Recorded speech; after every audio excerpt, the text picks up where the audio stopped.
అనకాపల్లి జిల్లా నర్సీపట్నంలో డ్రగ్స్ గంజాయి నిర్మూలనపై సంకల్ప యాత్ర చేపట్టారు. గంజాయి నిర్మూలనపై సంకల్ప యాత్రలో principal junior civil judge Shri Bharani, DSP Srinivasarao పాల్గొని దిశానిర్దేశం చేశారు. డ్రగ్స్ వద్దు, ఆరోగ్యమే ముద్దని డీఎస్పీ శ్రీనివాసరావు పిలుపునిచ్చారు.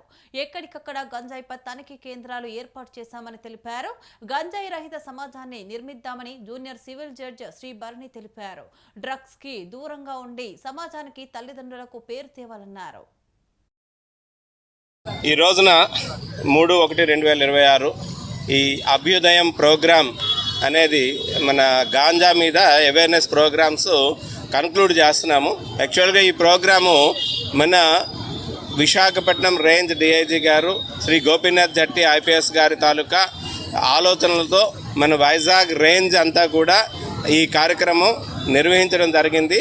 పాయకరావుపేటలో 12/11/25 ఆ రోజున మన హోమ్ మినిస్టర్ శ్రీమతి వంగలపూడి అనితా మేడం గారు ఈ ప్రోగ్రామ్ని స్టార్ట్ చేశారు. మా పోలీస్ డిపార్ట్మెంట్ వాళ్ళు సైకిల్ యాత్ర స్టార్ట్ చేశారు. మన గౌరవ మ్యాజిస్ట్రేట్ మేడం గారు వచ్చారు. ఆవిడ చేతుల మీదుగా ఈ కార్యక్రమం కన్క్లూడ్ చేసే ప్రోగ్రామ్ స్టార్ట్ చేయడం జరిగింది. సో చాలామంది స్టూడెంట్స్ అందరూ కూడా ఈ కార్యక్రమంలో పార్టిసిపేట్ చేయడం జరిగింది. ఈ అవేర్నెస్లో భాగంగా మన అనకాపల్లి జిల్లాలో ఈ సంవత్సరంలో సుమారుగా 129 కేసులు రిజిస్టర్ చేయడం జరిగింది. అలాగే 423 మంది అక్యూజ్డ్ని అరెస్ట్ చేయడం జరిగింది.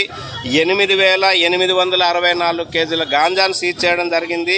118 వెహికల్స్ కూడా మనం సీజ్ చేయడం జరిగింది. అలాగే 7 లీటర్ల హ్యాషిష్